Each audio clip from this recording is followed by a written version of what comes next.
السلام عليكم ورحمة الله. مرحبا بكم في قناتي. نتمنى تكونوا بخير وعلى خير وبصحة جيدة. الوصفة ديال اليوم هي وصفة لعلاج الكحة والسعال. ديك الكحة اللي كتجينا واعرة خصوصا في هذه الفترة ديال السنة. هاد الوصفة راها زوينة لا بالنسبة للكبار ولا بالنسبة للصغار. في الحقيقة غادي نعطيكم جوج ديال الوصفات بجوجهم زوينين. والأولى هذه ديال الحليب راها كتنفع حتى لموالين الحساسية، اللي عندهم الحساسية في هذه الفترة من السنة كنعرفوا كتجهد عليهم. وهاد الوصفة الثانية هي وصفة كتليق خصوصا للدراري الصغار والناس الكبار، وكذلك للناس العاديين اللي في أي عمر. راها زوينة بزاف بالنسبة للكحة، كتحاربها لينا وكتعالجها لنا في واحد المدة قصيرة. هنا بالضبط أنا فوقاش كيكون شي حد مريض عندي في الدار كندير واحد الكمية كتيرة. حنا الحمد لله حتى شي واحد دابا ما ضاربو البرد، حتى شي واحد ما كيكح. غندير واحد الكمية اللي هي صغيرة، وفي حقيقة الأمر حتى التمر هذه هي الكمية اللي عندي دابا، اللي موجودة عندي دابا في المنزل. من بعد ما غسلت هاد التمرات كنمسحهم كاملين بشي تويب هكذا يكون نقي، ولا بهاد البابي ابسوربون ديال المطبخ. المهم كتمسحيهم كتغسليهم وكتمسحيهم وكتحيدي ليهم العظم.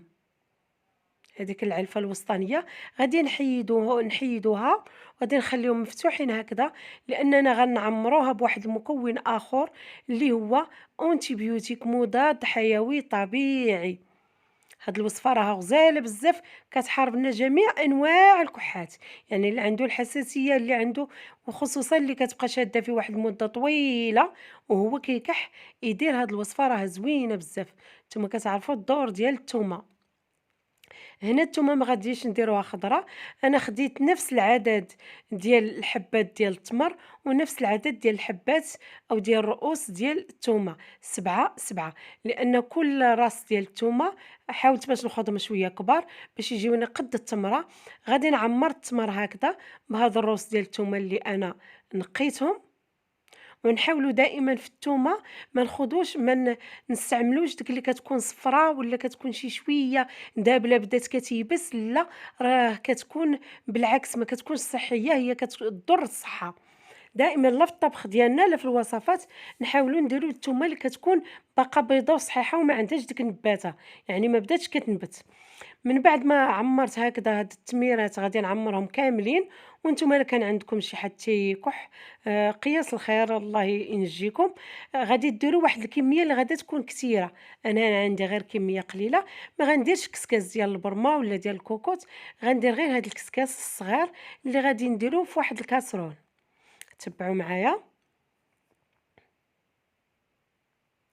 صافي انا درتو في هاد الكاسرول اللي درت فيها الماء، واصلا هاد الكسكس كيجيني قد هاد الكاسرول، وغادي نديرو كيتبخر.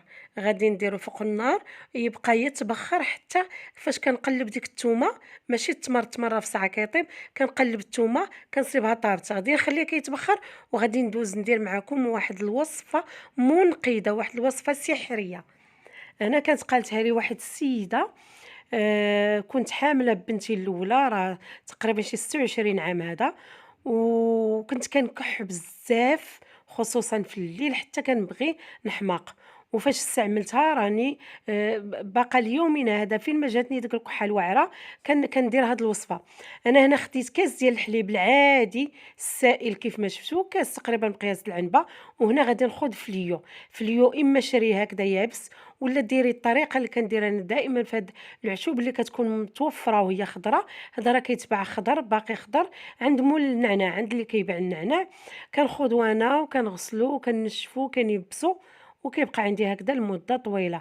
انا خديت ملعقه صغيره وغنديرها في الكاس، غير نوريكم الطريقه باش انا كنغسل فليو ولا الزعتر ولا هكذا شي عشبه. أما أنا هذا راه ميبساه في الدار، يعني أنا عارفاه نقي. نتوما إلا كنتو شريتو هكذا يابس وبغيتو تنقيوه وبغيتو تغسلوه، غادي تغسليه 3 د الخطرات ولا 4 د الخطرات بهاد الطريقة. يعني غادي ديريه في الماء وتهزيه، وتعاودي ديري ليه ماء آخر تهزيه شي 3 د الخطرات ل4 حتى ما كيبقاش فيه التراب. كيما غتشوفوا أنا درتو غير مرة واحدة غير باش نوريكم، وراه الماء اللي في الكاس راه صافي ما فيه لا حجر لا تراب لا والو، لأن كيما قلت لكم أنا راني غاسلاه وميبساه عندي في الظل. هاد العشوب بحال النعناع، بحال الربيع، القزبر، المعدنوس، بحال الزعتر، بحال الفليو، بحال السالمية، راهم كيتيبسوا في الظل، في الكورondير فقط، في مجرى الرياح، ولكن ماشي في الشمس باش ما كيكحالوش. من بعد درتهم فوق النار حتى طلعت الغلوة، حتى يفيض بحال لا يبغي يفيض، كيما كنفيضوا الحليب فاش نبغيو نديروا الحليب والقهوة. وحيدته واحد ما كاملاش 3 دقايق، وغادي ندير الراس د المعلقة ديال السكينجبير. هاد السكينجبير أنا راني طاحناه عندي في الدار ومغربلاه، يعني عارفة بأن دايرة سكينجبير يعني ماشي مزوّر. من بعد درت الراس ديال المعلقة، غادي نديرو هذاك الراس د المعلقة في هاد الكمية ديال الحليب ديال هذاك الكاس، راني شفتو راني عبرتو بالكاس، وغادي نخليه هكذا، غادي نخليه جانبًا حتى كيبرد، ماشي يبرد وإنما كيبقى غير دافي، لأننا خصنا نشربوه يكون دافي. هاد الوصفة راها زوينة بزاف، زوينة بزاف، سحرية، لأنها كتعتق من ديك الكحة اللي كتجي في الليل، اللي غتجيك الكحة في الليل وتبقاي تكح، هاديك الواعرة أخطر كحة هي الكحة ديال الليل، وخصوصًا إلا كانت مثلًا بحال التجربة ديالي تكون حاملة والشهر السابع ولا الشهر الثامن، كيبغي داك بنادم يخرج لها من البطن ديالها بالكحة، راه هادي راه كتعتق، راه حتى الدراري الصغار اللي كانوا كيكحوا عطيها ليهم، ديري ليهم واحد الكمية وعطيها ليهم، راه الليل كله غادي ينعس، وغادي حتى أنتِ ترتاحي، ما تبقايش كتصنتي ليه وهو كيكح وأنتِ كتألمي. وهادي راه كيف ما قلت لكم هكذا تصفيه ويكون باقي دافي وتعطيه ليه يشربو أو تشربيه انت، يشربوا في الليل ويتغطى وما يكونش يكونوا الشرج مسدودين، لانه الا كان راه كيعرق فاش كيشربوا كيعرق. والصباح ان شاء الله يصبح بخير، عاوديها ليه جوج خطرات ثلاثه حتى كيبرى. من بعد ما في الوصفه الاولى، من بعد ما شفتو راه سخون بزاف، قلبت هذيك الثومه ولقيتها طابت كتولي بحال الشكل ديال المخ. غادي ندوز للمرحلة الثانية اللي غادي نخوض أنا هاد التمر كيف ما شفتوه راه مغسول منقي ممسوح محيدة له العظام، درت فيه التمر اللي تا هو راه درت فيه الثومة اللي تا هي منقية ومغسولة، وغادي نديرو في هاداك الطحان الكهربائي، وغادي نضيف هاد الكمية ديال 7 ديال الحبات، غنضيف عليها 3 ديال الملاعق كبار ديال زيت الزيتون، غادي نطحنها. هاد الوصفة راها فنة حتى بالنسبة للناس اللي عندهم الحساسية، غير ما يكتروش منها الناس اللي عندهم الطونسيون كيطيح فقط. تقدري تعوضي التمر تعوضيه بالشريحة. بالنسبة لبزاف ديال البنات وأنا مترددة كيقولوا لي ديري لنا واحد الفيديو على هاد الطحانة ديالك، أنا إن شاء الله غادي نديرها، واللي بغات أنها اللي ما عجبهاش الحال ما تدخلش الفيديو ما تفرج فيه، والبنات اللي محتاجين أنهم يشوفوا هاد الطحانة ويعرفوا واش زوينة ولا لا، واخا يكونوا غير 3 ولا 4 ولا 5 مرحبا بهم يشوفوه، لحقاش أنا حشمت أن بزاف ديال البنات كيطلبوني وأنا كنقول لهم لا راه غادي يقولوا لي دايرة الإشهار. من بعد هاد الوصفة من بعد ما طحنتها هكذا شوف كيفاش كتولي رائعة زوينة بزاف.